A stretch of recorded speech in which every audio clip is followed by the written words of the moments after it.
La Contra, Canarias a las 6. 6:46 de la tarde en Canarias. Abrimos nuestra contra de hoy saludando a Fernando Pellicer, que es portavoz del Sindicato de Trabajadores de la Enseñanza de Canarias. Fernando, muy buenas tardes, bienvenido. Muy buenas tardes y muchas gracias por la invitación. Gracias a ti por venir a nuestros estudios, por participar.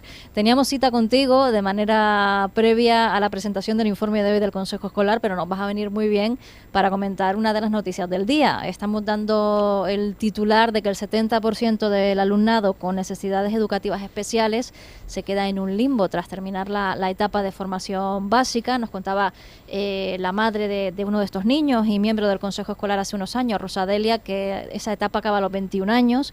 Queríamos profundizar un poquito contigo sobre este informe, cómo es la vida de un niño con estas necesidades educativas especiales y bueno, qué se puede hacer para mejorarla. Bueno, precisamente la madre, la entrevistada anterior, hablaba y casi se disculpaba por mencionar la cuestión de los recursos, del dinero. Y sinceramente yo creo que es una cuestión sobre la cual no hay que disculparse, porque es el quid de la cuestión. O sea, evidentemente los centros educativos hacen lo que pueden. Y si se produce cualquier situación de discriminación respecto al alumnado de necesidades educativas especiales en los mismos, es producto fundamentalmente por la falta de recursos. Donde no hay recursos para tener el personal adecuado, para garantizar esa atención específica que ese alumnado requiere, pues obviamente se pueden dar situaciones no deseadas. Y la clave precisamente para poder superar este tipo de situaciones, para que este alumnado, porque es dramático el titular, digamos, hay muchas cuestiones relevantes en este último informe del Consejo Escolar de Canarias, un informe, digamos, muy contrastado, muy documentado, pero digamos que el elemento que ha saltado a los titulares es ese, de que el 70% del alumnado con necesidades educativas especiales, una vez acaba su formación básica, quedan prácticamente excluidos del sistema educativo. Esto es lo mismo que decir que quedan excluidos prácticamente de cualquier posibilidad de inclusión laboral y social real. Pues para que esto no ocurra es necesario poner los medios para paliar tal situación.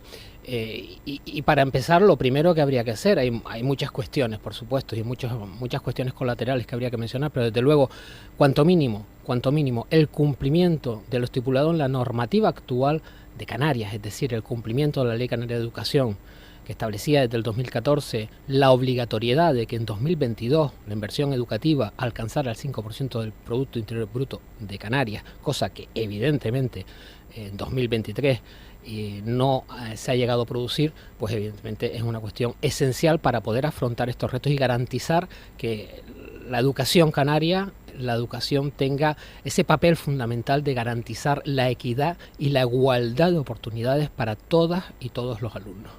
Fernando, ¿qué otro titular se nos puede estar escapando del informe? O si quieres, ¿cuáles son las asignaturas más urgentes que tiene ahora mismo la educación en las islas? Desde luego, más allá de la inversión, donde bascula, digamos, los elementos fundamentales, por supuesto, hace falta una adecuada gestión. Yo muchas veces, y con cierto tono irónico, me gusta decir que si bien es muy difícil alcanzar los niveles de inversión requeridos para el servicio público educativo en Canarias, ya el que esos niveles de inversión puedan ser gestionados adecuadamente ya no es que sea difícil, es que roza la entelequia, ¿no? Pero en cualquier caso, pues es evidente que Canarias padece desde hace muchísimos años y aunque se ha mejorado algo tímidamente en los últimos cursos, digamos, carece de profesorado y carece de personal no docente, tanto de servicios complementarios como comedor, como transporte, etcétera, etcétera, como atención temprana, como actividades extraescolares, como de personal, digamos, cualificado no docente, de trabajadores sociales, de educadores sociales, de psicólogos, etcétera, etcétera. Por lo tanto, el incremento de las plantillas para, en el ámbito docente, situarnos cuanto menos en la media estatal, actualmente padecemos un déficit de 1.200, 1.500 alumnos, según el informe que miremos, en relación a la media de docentes del Estado español en función del número de alumnos matriculados, pues eso es fundamental. Y eso lleva aparejado, por supuestísimo, la bajada de ratios. Es decir, el que el número de alumnos por grupo clase y por profesor disminuya, porque este es un elemento fundamental para poder atender precisamente a esa diversidad de alumnado, no solamente alumnado de necesidades educativas especiales, sino necesitado de atención a la diversidad en términos generales, requiere ese alumnado pues una atención más particularizada, más individualizada, y para eso hace falta más profesorado, más profesionales no docentes en las aulas y por supuesto que el número de alumnos por grupo disminuya. Fernando, una de las noticias que está teniendo mucho eco a nivel nacional, también incluso en Canarias, es la propuesta de Vox, socio de gobierno del Partido Popular en Castilla y León, para que las mujeres embarazadas escuchen el latido fetal y se les haga ecografías 4D, en lo que parece claramente medidas para evitar aborto, medidas antiabortivas. El Partido Popular parece que se desmarcaba, en un momento dado parece que no, que iba a apoyar esas medidas, ahora parece que ha vuelto a desmarcarse de las propuestas de Vox. El Partido Popular es quien tiene la Consejería de Sanidad en Castilla y León, y tenemos, por ejemplo, a la ministra de Sanidad, a Carolina Darias, incluso advirtiendo de que puede llevar, si esto se lleva a la práctica de verdad, puede llevar el asunto ante el Tribunal Constitucional. ¿Cómo ves este tema? Bueno, yo en este caso voy a servirme de las palabras también de la anterior interlocutora y voy a hablar con plena libertad.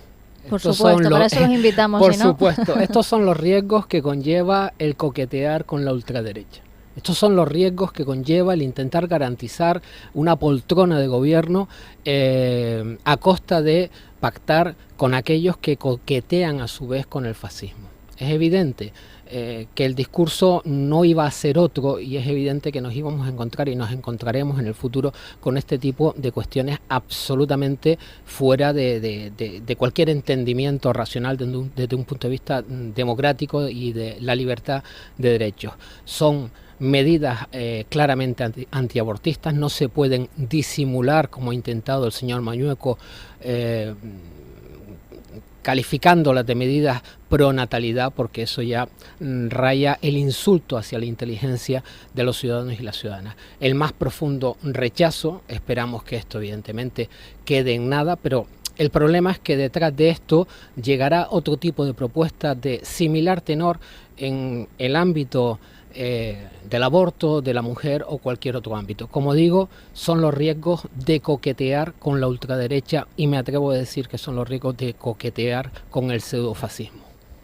Fernando, estamos a las puertas de unas elecciones autonómicas y locales. Ahora, a la vuelta de la esquina en mayo, vemos ya a los candidatos, a las candidatas calentando motores en actos de pre-campaña o ya de campaña casi de lleno. ¿Cómo ves estos próximos comicios?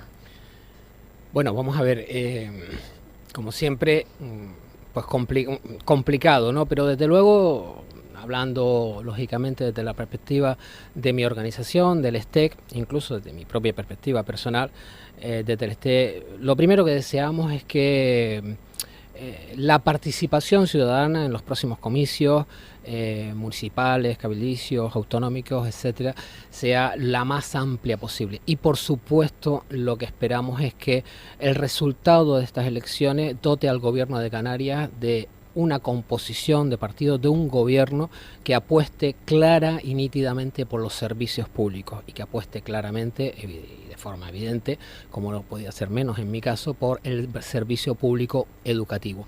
Desde luego esperamos que no avancen opciones que nos quieren retrotraer a tiempos oscuros y a tiempos pretéritos, y esperamos que la ciudadanía canaria sepa discernir entre el cúmulo de mensajes y de propuestas y de promesas vanas que van a recibir en los próximos meses, y sepa centrar la dirección de su voto hacia un gobierno de carácter progresista. No hay por qué ocultarlo, y por supuesto que, como digo, tenga entre sus prioridades las necesidades de la ciudadanía